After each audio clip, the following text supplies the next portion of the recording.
فیک انویسټرز راغلیو، کمپنیز راغلیو چې کم مارکیټ ډېر اوچت کړی نو په لاست 2 years کې زما په خیال مارکیټ شرنک شو او چې د چا پروفیشن دا نو چې څوک د سیلز او د مارکیټینګ په الف ب باندې نه پوهېده هغې نن خپل آفیسز هغه تاسو پېښور کې وګورئ، اسلام آباد کې وګورئ، نور پاکستان کې وګورئ، هغې د مارکیټ نه ووته. د اف کې مارکیټینګ دا یو څومره کامیابه اداره ده، څومره کامیابه کمپني ده او بیا د دې سره د څومره خلکو روزګار تړلی. هر انسان دا خواهش لري چې هغه د خپل بزنس وکړي. که څوک په جاب کې هم دي نو د هغه هم دا خواهش دی چې زه د خپل بزنس ته راشم. زما غوندې کې سړی چې نه د بزنس په مارکیټینګ په دنیا باندې پوهېږي نه ورسره ډېرې پیسې شته دي، که هغه بزنس د دنیا ته راځي مارکیټینګ کمپني لاچ کوي یا ریل اسټیټ کې قدم ږدي، تاسو به ورته څه ټپس کړئ هغه آغاز څنګه کولی شي؟ هارډ ورک. ولې که تاسو مارکیټ کې خپل نوم جوړول غواړئ، ښه کار کول غواړئ نو تاسو د محنتي یې. السلام علیکم. بزنس مان کې درته هرکلی ویم. څنګه چې تاسو ته پته موږ تاسو ته مختلف قسم بزنس آیډیاز راوړو او د بزنس شعبې سره وابسته د مختلف کمپنیز حوالې سره چې کوم دی موږ تاسو ته معلومات دو چې تاسو څنګه خپل یو بزنس سٹارټ کولی شئ، په کم پیسو باندې تاسو ځان کامیابولی شئ او بیا دغه کمپنیز بیهایند چې کوم سټوریز وي، کوم انټوډ سټوریز وي، هغه موږ تاسو ته ږدو چې تاسو د بزنس په دنیا کې قدم کړئ، خپل یو نوم روښانه کړئ. د دې سلسله کې زه نن په اف کې مارکیټینګ کې موجود یم. د هغې چې کوم سی او دی فرحان خلیل صاحب، د هغې نه به موږ د دې کمپني حوالې سره د بزنس حوالې سره او ستاسو د فیوچر حوالې سره داسې آیډیاز په سکرین باندې ږدو چې هغه ستاسو دپاره مفید ثابت شي. فرحان صاحب پروګرام کې ته هرکلی ویم. ډېر مننه ارشد خان، ستاسو یو جهان مننه د راتلو دپاره. مننه جی. ښه جي، دا راته فرحان صاحب ټول اول کتونکو ته چې مختلف بزنس دي، مختلف شعبې دي چې پای کې تاسو قدم ایښودی شو، د مارکیټینګ انتخاب هم ولې وکړو؟ بسم الله الرحمن الرحیم. زه به تاسو ته خپل بیک ګراؤنډ ووایم چې زه د سپورټس نه تعلق ساتم او زما چې کوم بیک ګراؤنډ دی پروفیشنل سپورټس کې زه ټول عمر پاتې یم. د سیلز اینډ د مارکیټینګ چې کوم جاب طرف ته زه رالم نو ټراولینګ یو آزاد جاب چې کوم ما غوښتو نو ما چې کله وکړه د ایجوکیشن نه بعد نو مال چېرې دا یو داسې جاب دی چې دی کې زما د ټراولینګ پرپز، زما د ګرځېدو، زما سټیز چې کوم ټراولینګ به ما کولو هغې کې به دا هم ما دپاره سوټیبل به وي رادر دین چې زه یو آفس کې کښېنم، یو ایډمنسټریټیو جاب، یو ایچ آر والا جاب یا داسې یو جاب زه کوم چې هغې کې زه باونډ یم. نو په دې حوالې سره زه د زما دپاره اټریکشن په دې ټول سنیریو کې دا دی چې دې کې ما ځان آزاد غوښتو چې زه د آزاد یو جاب وکړم. نو په دې وجه زما انتخاب د سیلز اینډ مارکیټینګ دی. خلیل صاحب دا راته ووایئ د اف کې مارکیټینګ دا یو څومره کامیابه اداره ده، څومره کامیابه کمپني ده او بیا د دې سره د څومره خلکو روزګار تړلی؟ زه که تاسو ته ووایم هر انسان دا خواهش لري چې هغه د خپل بزنس وکړي. که څوک په جاب کې هم دي نو د هغه هم دا خواهش دی چې زه د خپل بزنس ته راشم. زما چې کوم بیک ګراؤنډ دی هغه یو کارپوریټ سیکټر نه دی. زه یو کمپني کې ایز مارکیټینګ مینیجر وم فور 12 years. هغې نه بعد زه ورو ریل اسټیټ طرف ته راغلم. ریل اسټیټ کې زما آلموسټ 15 کاله وشوه، ټیک شو، په دې سیکټر کې په دې فیلډ کې. بیا زه د پېښور یو نوموړې کمپني براک بلډر سره منسلک شوم. د هغې سی او چې کوم دی علي حیدر بابا خیل صاحب، هغه ته زه خپل منټور ویم، د دې سیکټر منټور دی هغه زما. نو بیا زه هغې سره شوم، هغې ځان سره ګروم کړم او د هغې په توسط سره مونږ مختلف پروجیکټس بیا د براک بلډرز امبریلا انډر شروع کړ. دې ټایم کې ما سره چې تاسو ویل چې څومره خلک اف کې مارکیټینګ سره منسلک دي، موږ هر چا ته آفر کوو که هغه څوک خپل جابس کې هم دي نو موږ دا غواړو چې زموږ کوم پروجیکټس دي هغې کې د هغه خلک موږ سره منسلک شي. ولې چې موږ سره کوم یو پلان دی د فاینانشل سټیبلیټي د هر چا دپاره نو هغه یو رنګ دی. که هغه څوک دلته ما سره په آفس کې جاب کوي په کمپني کې هم د هغه دپاره هماغومره اپرچونټي ده رادر دین که یو کس ګورنمنټ جاب کوي یا پرایویټ سیکټر کې په بل ځای کې جاب کوي او هغه موږ سره منسلک شو ایز ا فری لانسر نو هغه ته هم هغه اپرچونټیز موږ ورکوو چې کوم موږ یو امپلای ته ورکوو. ښه جي، فرحان صاحب دا راته ووایئ د مارکیټینګ چې کومه دنیا ده یا خاص طور باندې موږ ریل اسټیټ یاد کوو، په دې کې دا دومره پیسې ولې دي چې هر سړی ورته را روان دی؟ زما په خیال چې پیسې خو په هر یو شیز کې وي، هر یو پروفیشن کې پیسې شته دي. تاسو به اوس درې څلور کاله مخکې چې کوم د مارکیټ یو ویلیو وه یو هوا وه هغه زما په خیال چې ورو ورو کمه شوه. هغه ولې کمه شوه چې دې کې کوم فیک انویسټرز راغلي وو، کمپنیز راغلي وو چې کوم مارکیټ ډېر اوچت کړی و. نو په لاست 2 years کې زما په خیال مارکیټ شرنک شو او چې د چا پروفیشن دا نو چې څوک د سیلز او د مارکیټینګ په الف ب باندې نه پوهېده هغې نن خپل آفیسز هغه تاسو پېښور کې وګورئ، اسلام آباد کې وګورئ، نور پاکستان کې وګورئ، هغې د مارکیټ نه ووته. اوس دې ټایم کې هغه خلک مارکیټ کې دي چې هغې په مارکیټینګ په سیلز باندې په کمپني چلولو او هغې سره اتھینټک پروجیکټس او اتھینټک کمپنیز دي. نو هغه خلک چې کوم 2 کاله ریزسټنس وکړو د مارکیټ یو ټف ټایم یې تېر کو، اوس به د هغې انشاءالله مخکې فیوچر به هم ښه وي. اور تاسو د پیسو خبره وکړو چې موږ دومره محنت کوو کمپنیز او بیا هغې کې پیسې هم نه وي، نو بس بیا خو به دا ګرانه وشي جي. حاجي د پیسو خبره مونږ کوو، زیاتره ملګري چې کوم دي هغه په ریل اسټیټ کې انویسټمنټ کول غواړي، خو یاره هغې یېرېږي وایي مونږ ډېر پلاني ملګري مې انویسټمنټ کړی، کمپني چې کوم دی هغه بس صادرې په اوږه کو وتښتېدله. که دغه ملګري حقیقي طور باندې پیسې ورسره دي او د ریل اسټیټ نه پیسې اوچتول غواړي، دلته کې انویسټمنټ کول غواړي، نو هغې به په کومه کمپنۍ کې انویسټمنټ کوي، د کومو خبرو به خیال ساتي چې پیسې ډوبې نه شي؟ ارشد صاحب د کمپنۍ خو به زه ونه ویلی شم تاسو ته، ولې چې زما په خیال دا به مناسب به نه وي. دا زما ویډیو کیدای شي 200-400 خلک یې اوري، نو زه به دا نه غواړم چې څه کنفیوژن پیدا کړم. ډېر کمپنیز دي چې غټ نمونه دي او کار یې چې کوم د انویسټمنټ طریقې کار دی هغه بالکل غلط دی. څه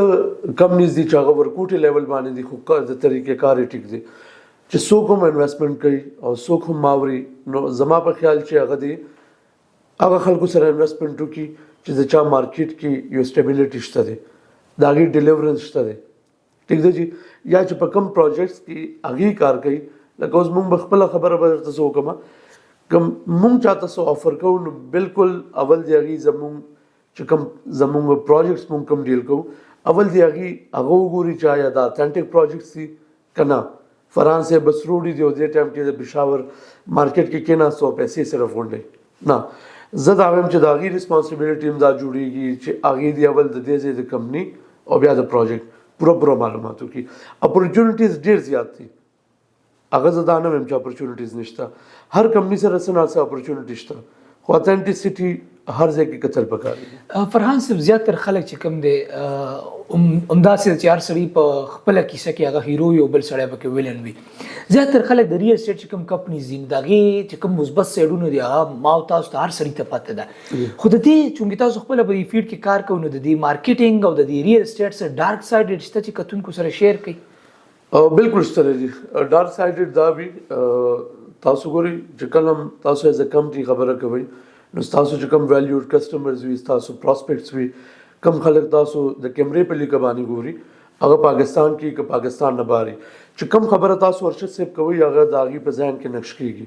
اوس هغې ته نشته پته چې ارشد صاحب او فرحان چې کوم ناست دی دی دا خبره ټیک کوي که غلطه کوي، خو د هغې ذهن کې هماغه یو فلم چلی چې کوم موږ ورته وایو. نو دې کې ذمېداري زموږ ډېره زیاته راځي. بینګ کمپنیز زموږ ذمېداري داسې راځي چې کم خلکو نه الله پاک زموږ رزق تړلی دی، چې کوم زموږ ویلیوډ کسټمرز دي، کلاینټس دي، نو زما په خیال هغې ته چې کوم حقیقت باندې مبني خبره وي هغه ورته ویل غواړي رادر دین که یو بله دنیا ورته جی که یو بله کمپني یو دروغو سهارا لي یا یو غلط انفارمیشن ورکوي، که هغه د دې ځای انویسټرز دي که د اوورسیز دي. اوس ما ته ډېر زیات کویریز راځي د اسلام آباد مختلف سوسایټیز حوالې سره او زموږ پښتانه وروڼه دي چې هغې هغه ټایم کې اټریکشن یې ورته ورکړی او هغې دې ټایم کې څوک وایي ما سره 100 فایلز دي، څوک وایي ما سره 50 فایلز دي. اوس هم هغه خلک چې تاسو وګورئ تاسو ته هم ټف ټایم راځي. اوس که موږ یې اپروچ کوو نو موږ ته جي هلته نه ډېر کولډ ریسپانس راځي، ټیک دی چې دا زموږ بدقسمتي ده. نو زه دا وایم چې کوم یو اتھینټک انفارمیشن وي، ډارک سایډ د مارکیټینګ دا دی چې هغې کې تاسو انفارمیشن پوره خپل کلاینټ ته نه ورکوئ. NOC شته تاسو وایي، NOC نشته اپروول لته دا هغه هم وایي، موږ وایو نه جي نو زما په خیال چې څومره تاسو خپل کار مطلب کې فالس انفارمیشن گردش دی Exactly. فرخان صاحب دا راته وایي نن سبا کوم ګرځا پیروګور هر کمپنی چې کوم زیات تر کمپنی هر نه هغه چې کوم د خپل صادري پوګه کړو لاړې دفترونه بالکل بالکل د دې هر څه باوجود چې وایي مارکیټ ډاون دی اف کې مارکیټینګ خپل وجود څنګه برقرار ساتلی دی الحمدلله جی موږ دې ټایم کې درې پروجیکټس کې ایز ا پلاټینیم سیلز پارټنر یو پارک ویو سټی اسلام آباد لیک شور سٹی اسلام آباد 92 ہومز زما یو مرګره دی سید عتیب حسین شاه زما دغه کولیبریشن کې دا یو موږ پروجیکټ جوړی دی الحمدلله موږ د ټف ټایم کې مطلب د یو کال مخکې زما افیس دې ځای کې نو ټاون بیک سایډ ته نو هلته چې کله موږ افیس کولاو کو نو هغه ټایم ډېر ټف ټایم و ما ته مختلف مرګرو ویل چې ته کمپني مه لانچ کوه دې ټایم کې نو مال چې نه دا خو د الله پاک او زما یو تعلق دی او زه په الله پاک باندې پوره توکل کوم او زه راځم نو دې ټایم کې چې موږ خپل څومره پروجیکټس کې لګیا یو الحمدلله زموږ ښه بزنس روان دی او زموږ پارټنرز چې کوم دي زموږ سوسایټي چې کوم دي هغه اف کې مارکیټینګ نه فلی مطمئن دي صحیح دی او خلیل صاحب چونکه زمونږ کوم مین ټاپک دی موږ اډینس لپاره راوړو زما غونډه کې سړی چې نه د بزنس په مارکیټینګ په دنیا باندې پوهیږي نو سره ډېرې پیسې شته دي که هغه بزنس د دنیا ته راځي مارکیټینګ کمپني لاچ کوي یا ریل اسټیټ کې قدم دی تاسو به ته څه ټپس دی هغه آغاز څنګه کولی شي یره جی ټولو کې ولې خبره دا ده چې هغه کس ته وګوري چې هغه مهنت کولی شي که نه شي کولی نمبر فرست هارډ ورک ولې که تاسو مارکیټ کې خپل نوم جوړول غواړئ ښه کار کول غواړئ نو تاسو دې محنتي یې دویمه خبره دا چې ستاسو ټیم دې هارډ ورکر وي ستاسو ټیم کې دې تاسو سره لیفټ رائټ ته داسې خلک وي چې د هغې ستاسو ویژن سره ځان اوچلئ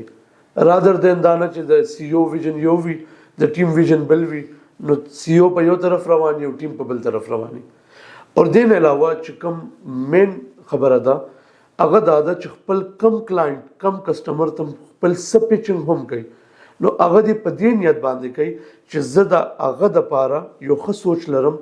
یو د فایده مند شیز کې هغه د هغه انویسټمنټ کوم یو فایده مند پروجیکټ کې هغه انټر کوم او انشاءالله د هغه دپاره هم دا فایده مند وي الله پاک به زما دپاره هم دا فایده مند فرحان صاحب بالکل تلو کې اخره کې راته دا وایي ډېر ځوانان چې کوم دی د ښه ډیګرو سره تعلیمونو سره بېروزګاره دي هغوی دا ګیله کوي یاره جابز نشته دی دغه ځوانانو ته به تاسو څه مشوره ورکوئ څه سجیشن به ورکوئ چې آیا جاب خو دی که نه بزنس سایډ ته راشي بالکل جی جاب خو ډېر بهترین بزنس ډېر بهترین دی خو زما په خیال فار پروفیشنل ایکسپیرینس جاب طرف ته هم تل پکار دی انیشل 5 ایئرز یا 8 ایئرز کې دا ضروری ده چې تاسو مارکیټ کې کم یو بزنس تاسو ذهن کې وي د هغې حوالې سره تاسو اول زده کړه وکړئ او هغه هم پریکټیکلی زده کړه زموږ چې کوم ایجوکیشن دی ټو بی ویری فرینک هغه پروفیشنل پریکټیکل ایجوکیشن نه دی